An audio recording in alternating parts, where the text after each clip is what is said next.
Sementara ibu dan ayah kita ada di atas muka bumi ini, kita berkahwin, sampai mana pun apatah lagi anak-anak lelaki.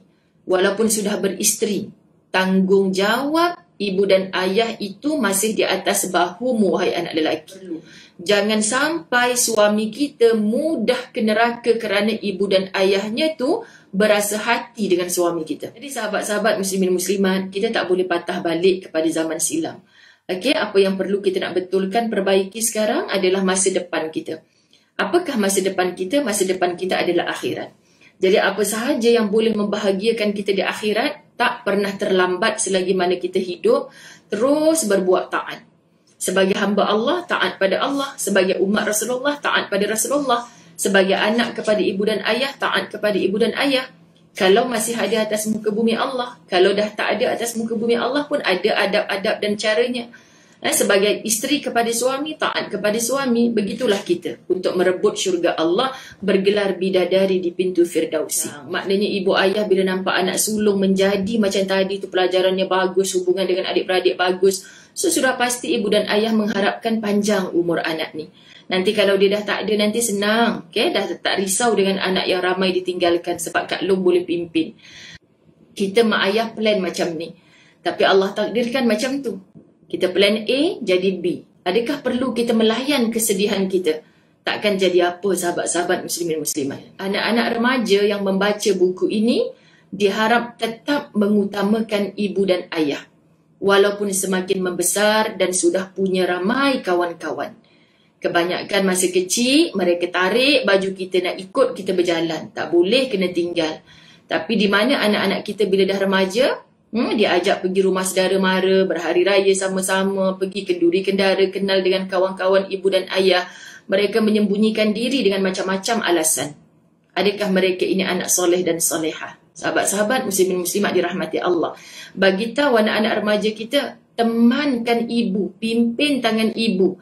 Okey, yang dah ada lesen kereta lelaki, bahawa ibu ni semua jadi ibadah.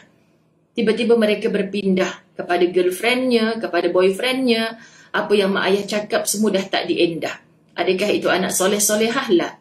Okay, jadi siapa anak-anak remaja kita hari ini, bagaimana kita memberi faham. Macam mana dah ada ramai kawan, dah ada kekasih. Tetap ibu dan ayah nombor satu. Okay? Bukan kita tak boleh memahami jiwa remaja. Mereka sudah perlu ada rasa dicintai, mencintai. Tetapi tak boleh lari. Tak boleh lari daripada kasih sayang ibu dan ayah. Walaupun mereka sudah mula pandai bertingkah sendiri.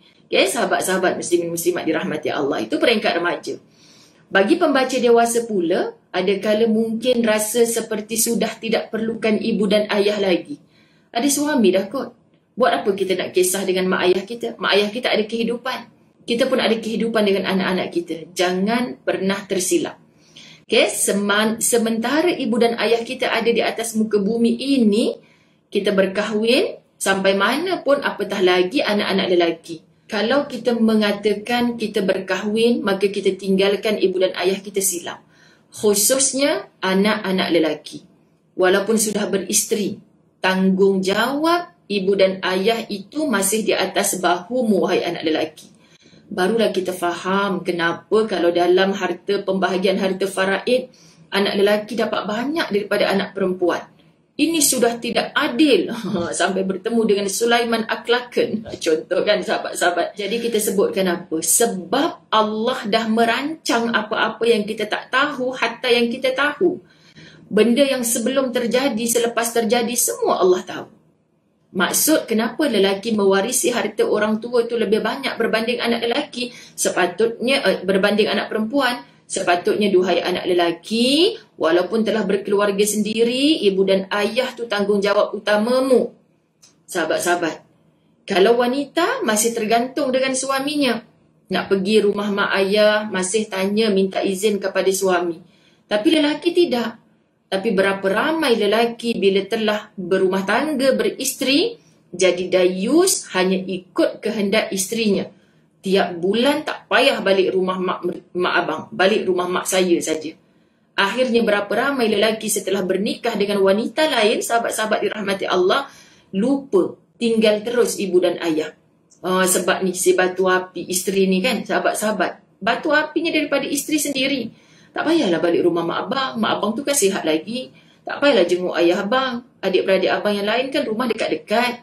Saya ni tak ada siapa pun. Sahabat-sahabat, perbincangan tu sangat perlu. Jangan sampai suami kita mudah ke neraka kerana ibu dan ayahnya tu berasa hati dengan suami kita. Okey, apatah lagi, di mata ibu dan ayah jelas. Dulu sebelum kahwin, anak ni anak soleh. Tapi lepas kahwin, terpamer pula ni bukan sangka-sangka depan mata mak mertua. Kadang moncong muka dengan mak mentua. Cemburu, isteri ni cemburu. Suami rapat dengan ibunya cemburu. Pelik sungguh sahabat-sahabat dirahmati Allah. Jadi adakala mungkin rasa seperti sudah tidak perlukan ibu dan ayah lagi. Anda silap. Sedangkan siapalah kamu hari ini tanpa ibu dan ayah itu? Fikir tak kita macam mana kita boleh jadi dewasa, menjalani fasa kanak-kanak kita, remaja kita, hatta kita nak pinang kekasih kita itu dulu, bukankah kita bawa ibu dan ayah kita? Kenapa mudah-mudah kita tinggalkan mak ayah kita lepas kita berumah tangga sendiri? Semua satu dunia memahami sahabat-sahabat bahawa lepas kita berkahwin, kita mungkin berpindah ke rumah lain. Mungkin kita punya belayan kepada ibu ayah bersama-sama seperti dulu, nak makan bersama susah. Tapi kenapa kita tak boleh cari quality time yang bila kita bertemu sebulan sekali contoh, kita dapat temankan mak ayah kita makan. Kita dapat jadi imam solat jemaah kepada ibu dan ayah kita. Kita dapat duduk bersembang-sembang. Hantar sekali-sekala mak ayah jadual pergi hospital dan sebagainya. Kenapa kita tak boleh susun jadual macam tu? Sedangkan isteri dan anak-anak hari-hari kita berdepan dengan mereka. Tapi ibu dan ayah mungkin setahun beberapa kali sahaja. Jadi jangan pernah sombong menjadi orang dewasa kita dah tak perlukan mak ayah. Percayalah rezeki yang kita dapat, isteri yang setia pada kita, anak-anak yang bijak pandai hari ini berkat doa ibu dan ayah kita.